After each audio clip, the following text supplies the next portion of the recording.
So what do I think of the winners at this year's Gotham Awards? Hey guys, it's Brian. Welcome to the awards contender. So I wanted to chime in with some thoughts on this year's Gotham Awards, the first real award ceremony of the season. I mean, it doesn't mean a whole lot, guys. I always go back to 2018 Gotham Awards Best Lead Performance. That went to Toni Collette for Hereditary. And then a few years later, Daniel Deadwyler won the same prize for Till. So winning big at the Gotham Awards, like in the long scheme of things, it doesn't mean a whole lot. Really, this award ceremony is just a chance to get some movie titles and performances and actors out there, some directors and screenplays, international films. It's basically just a venue to start building strength on some of these awards contenders. You know, in the next few days, we're getting Spirit Award nominations, Critics' Choice Award nominations, Golden Globe Award nominations, and then January, things really start moving fast, right? As we get closer and closer to Oscar nominations morning, the Gotham Awards, you know, they don't mean a whole lot, but it's fun to talk about. We had some good winners, some inspired winners, and then also some random tributes I had forgotten about. I think I might have read about it a few weeks ago. But you have these interesting wins in lead performance and supporting performance that we'll discuss. And then in between all of this, you have like a tribute to Song Sung Blue, which almost nobody has seen yet. You have a long tribute to After the Hunt, which has been pretty much maligned by everybody. That was weird. Like, Julia Roberts was there to pick up her trophy, and I'm like, is this the Twilight Zone? Like, what is going on here? I was watching the feed of the ceremony as I was editing my review to It Was Just an Accident. That is coming on Thursday. And I was like, wow, I keep hearing the title, It Was Just an Accident, and the director, Jafar Panahi. That movie did very well at this year's Gotham Awards. But let's start with Best Feature, which went to One Battle After Another. Paul Thomas Anderson gave a speech. He didn't win director, and I was like, wow, are they really not going to give this amazing film like anything? Some of us thought Teyana Taylor might win supporting performance. I was like leaning toward Paul Thomas Anderson to win director, even if they had given Best Feature to something else. But no, they went with One Battle After Another. I feel like this is the first of many best film prizes coming that movie's way in the weeks and months to come. Honestly, I was kind of surprised. By the time we got to Best Feature, I was like, they're going to give it to some random film. Maybe Lurker. Maybe Lurker will win. And it wouldn't have even surprised me that much that they went with kind of the consensus choice in a way. The favorite film this year of many people, including myself. So, I mean, it was kind of expected, I guess, but there you go. You have One Battle After Another winning the big prize of the night, and we're going to see that happening time and time again as we get into January and February. I do think that is the behemoth of this season. I don't think anything will be able to take it down. I mean, as I've talked about the last few weeks, Hamnet is really the only film that makes sense. You could also add in Sinners, maybe. But I just think like everything will be going for One Battle After Another this season. It's going to be very difficult for that film to lose, especially in Best Picture. Now, Best Director, I have been saying for months, like, this is Paul Thomas Anderson's moment. This is going to be his season to win almost everything. But they did not go with Paul Thomas Anderson at the Gotham Awards. They went with Jafar Panahi for It Was Just an Accident. Now, that movie won 2 other big prizes, so it wasn't a big shocker or anything. But now I'm like, is Jafar Panahi going to be in number 2? Like above Chloe Zhao? Will he be the main person who could potentially overtake Paul Thomas Anderson along the way?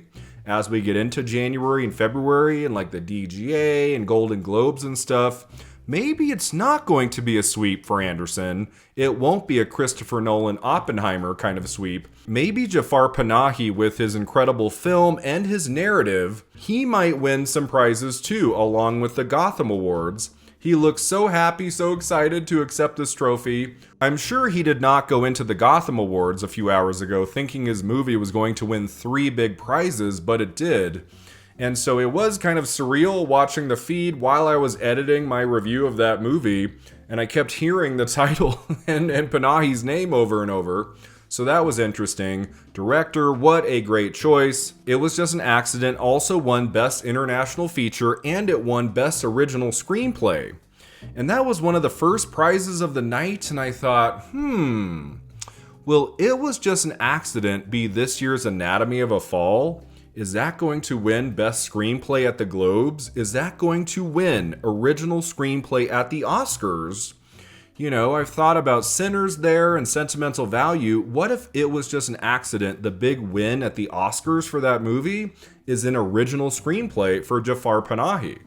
I feel like that might happen. Not to say that just because it won here at the Gotham Awards means, oh, it's gonna sweep in screenplay and stuff. But I don't know. The more I think about it, you know, there are a couple cons against Sentimental Value and Sinners in screenplay. So yeah, right now I'm getting an Anatomy of a Fall vibe when it comes to It Was Just an Accident in original screenplay, so we'll see how that shakes out. Best Adapted Screenplay at the Gotham Awards went to Pelion, which I have not seen yet, but I'm very intrigued by that one. It got a bunch of nominations at the Gotham Awards, and it's A24, like, it hasn't had much of a release yet, right? You know, I haven't heard or read too much about that film. Alexander Skarsgård is in it, and it won Adapted Screenplay. Is that going to be an Oscar player in categories like screenplay and maybe elsewhere? I mean, I don't know. Maybe, maybe not. It is something I want to see very soon. And then you get to the acting prizes, which I've been thinking about all day. You have some wonderful contenders in both lead performance and supporting performance. And it's like, we haven't had a ceremony yet. Like, pretty much anyone in these categories could have won. And that's kind of what happens. Because in Outstanding Lead Performance, I thought, well, maybe Wagner Moura, the secret agent, that would make sense. You had Jessie Buckley in the category for Hamnet. Like, Hamnet wasn't nominated for much. So I was like, that doesn't feel right to me. I don't think Buckley wins here.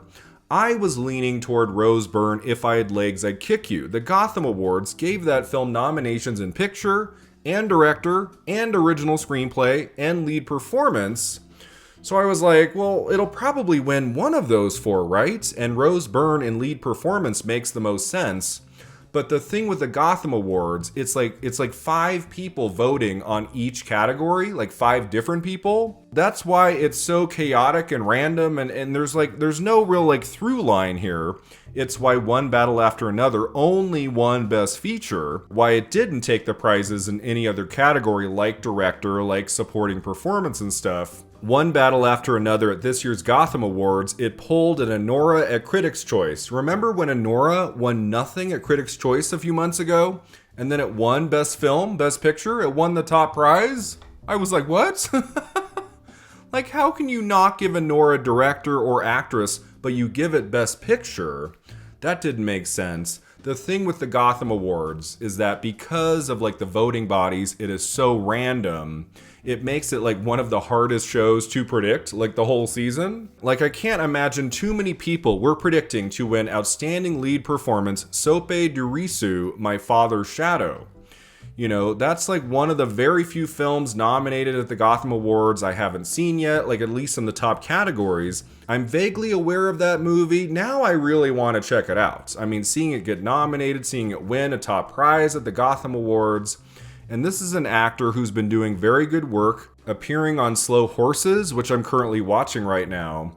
And so, yeah, that's a really cool and inspired win. Does that go anywhere? Does that go to the Oscars? I don't think so. I mean, maybe he'll show up at the Golden Globes or something, like get into actor in a motion picture drama. Like, that would be awesome, right? So we'll see what happens with him. It's just pretty amazing, like up against Ethan Hawke and Wagner Moura and Jessie Buckley and Rose Byrne, that he won over this insane competition. That was very unexpected. He was not there to give a speech, which was kind of anticlimactic. Same thing with supporting performance. That person was also not there to give a speech. Wunmi Mosaku for Sinners. Like, that was awesome. I really love her performance in that, and we have been talking about this since April. Can she get into the Oscars in supporting actress? It all comes down to like how strong that film does with Academy voters. I haven't been sure, like when it comes to the Oscars, will they give that movie some acting nominations beyond, say, just Michael B. Jordan in lead actor, which still, in my mind, is not for sure yet. I think he has a very good shot.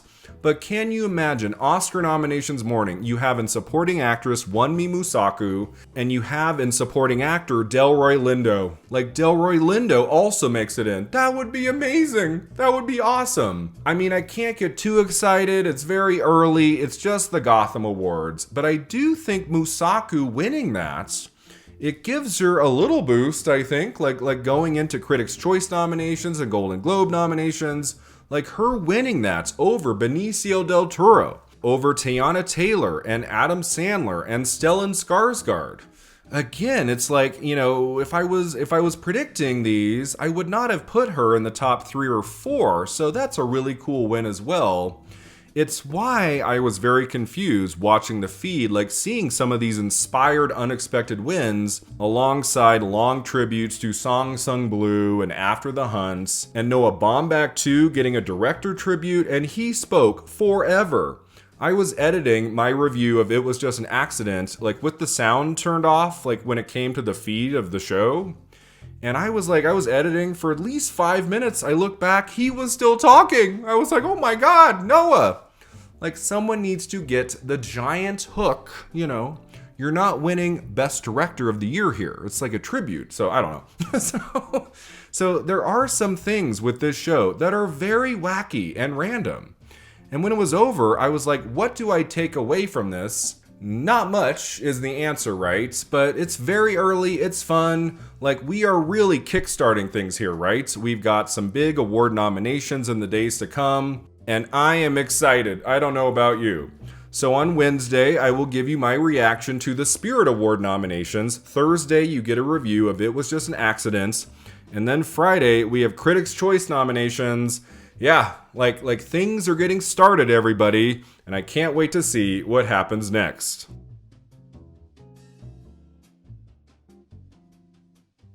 Thanks so much for watching and subscribing, and let me know in the comments below what is your take on this year's Gotham Award winners, and I will see you next time at the Awards Contender.